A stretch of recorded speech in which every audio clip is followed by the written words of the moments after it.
Bodybuilding magazine, meet the world's best body. Carla Dunlap is the reigning queen of bodybuilding. We'll see what it takes to stay in shape as she works out in Massachusetts. We'll take a look at a beauty contest for bigger bodies and talk to some people who say, yes, there is life after size 16. We'll see some of the most romantic gifts in the world. How about a champagne bath for $54,000? And we'll see some ballerinas in tutus who are too much. All that on Friday's edition of Evening Magazine. Working out with the mighty Michael Quinn. Thank goodness it's Friday. And welcome to Evening Magazine. I'm Sarah Edwards. And I'm Barry Nolan. And this is the Universe Gym in Somerville. And we've been watching Mr. Universe 1984 workout. And boy, I tell you, this is a place for some serious pumping iron. These guys who work out here are really dedicated. They tell me about 80% of this sport is really mental. You've got to have the discipline, follow the diet. It's tough. If you signed up for the lifetime plan, do you think you could look like that ever? Maybe one day I could be as big as one of his arms if I really. I'd like to see you work on that, Bear. I'm glad to see more and more women are getting involved in weightlifting to build up the muscles a little bit, but there is a big difference between the sports of weightlifting and the sport of bodybuilding. In weightlifting, you do work on your strength, but in bodybuilding, as you're about to see, you sculpt the body beautiful.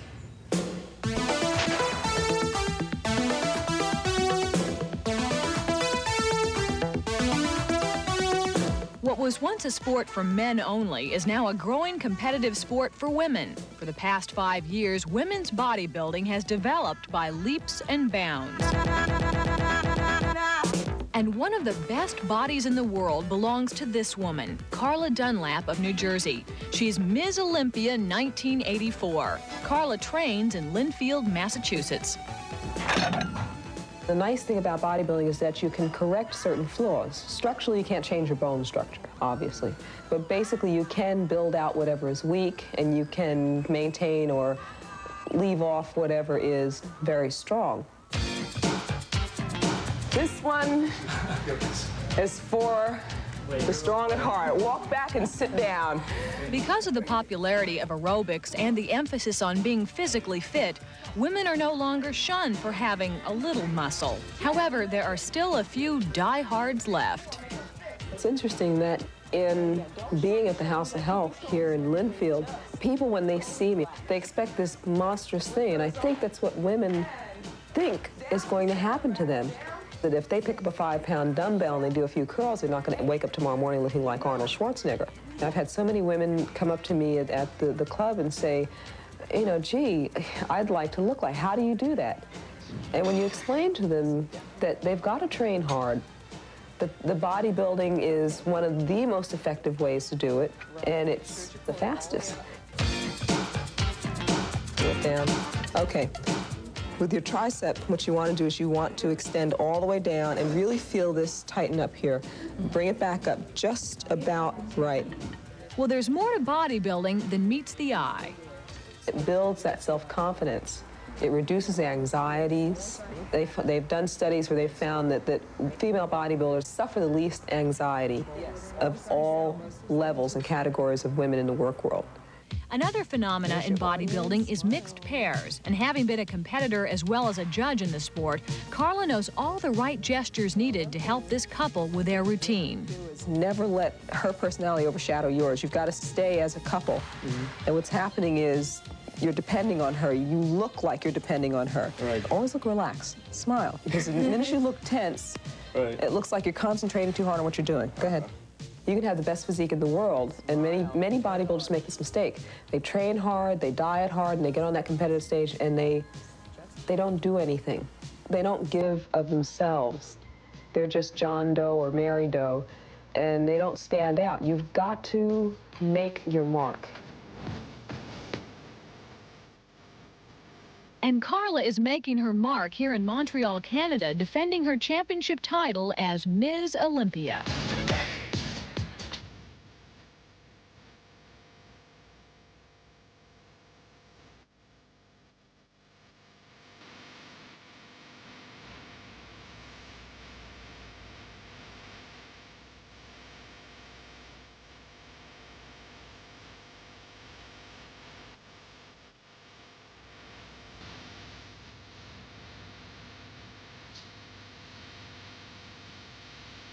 My strong point happens to be, as far as physique competition is concerned, is my posing, my presentation, how I present myself to the judges and the audience.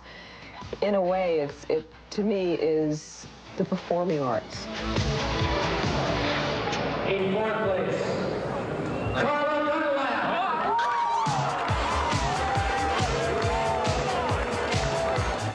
Unfortunately, Carla came in fourth.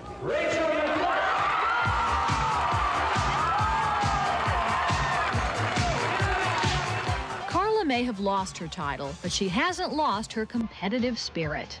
It's one of the things that I like about competition in bodybuilding. It's not just running a straight line or running as fast as you can. It's how creatively you can get from one point to another.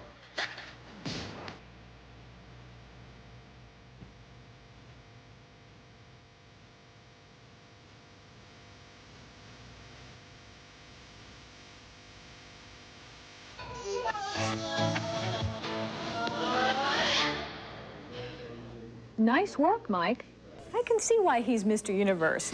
Well, as for Carla, she did find the Ms. Olympia contest to be tough, but that has not stopped her. She's already back in training for the Ms. World bodybuilding competition. And for you other women out there who think you cut a pretty fine figure, you should already be in training for the Ms. Massachusetts competition this spring in Worcester. They're looking for the best female body in the state.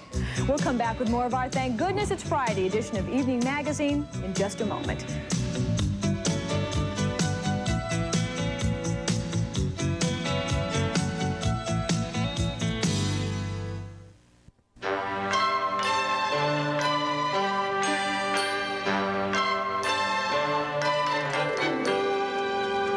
We are watching Cheryl and Donna working out, getting ready for the North American Bodybuilding Championships, which take place next September. It takes 9 months to get ready for a competition. I was talking to them. Their life is so disciplined while they're in training. They eat only natural foods. They work out about an hour and a half a day. There's no nightlife.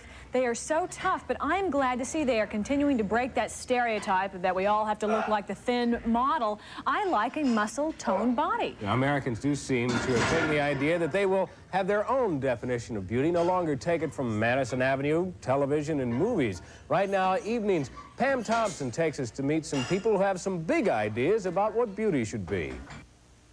Well, the philosophies espoused by the Big Beautiful Women organization are becoming increasingly popular, as is reflected in the circulation of their magazine, which is now up to 300,000. You know, just as beauty is in the eye of the beholder, well, so is the definition of romance. For some, it's a quiet candlelit dinner. For others, it's a whirling night at the disco. Right now, evenings, Mary Ann Walzer goes shopping down in Texas for some unusual romantic gifts. Of course, there are some wonderfully romantic gifts that you can get much closer to home and considerably less expensive than those you just saw. For instance, tomorrow night, Boston Pops is having their final Christmas concert at Symphony Hall. Great place to go.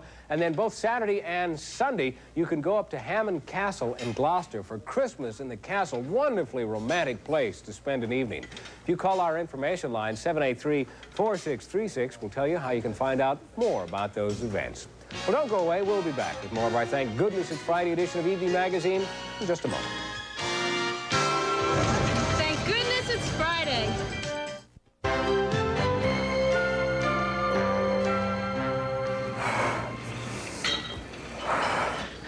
When you face all the temptations this Christmas season, from eggnog to cookies, you realize this is the most important time to stay in shape. It's also a great time for holiday events. At the Charles Hayden Planetarium at the Museum of Science, you can see a fascinating program called A Christmas Star, Theories of the Star of Bethlehem. And this season, there's one of my favorites, the children's classic ballet, The Nutcracker, at the Wang Center. Right now, we're going to see a ballet of a different sort, where the ballerinas have poise and grace and hairy chests. Evening's Lee Jordan meets the Ballet Trocadero, where men are men and men wear tutus. Well, I think we ought to ask Mr. Universe if he could see himself in a tutu. What do you think, Mike, huh? I think that's a no, but I think you'll want to say yes to this holiday entertainment, Charles Dickens' A Christmas Carol, being performed at the Merrimack Theater in Lowell, Massachusetts, complete with Tiny Tim and Scrooge. We'll come back with more of our Thank Goodness It's Friday edition of Evening Magazine in just a moment.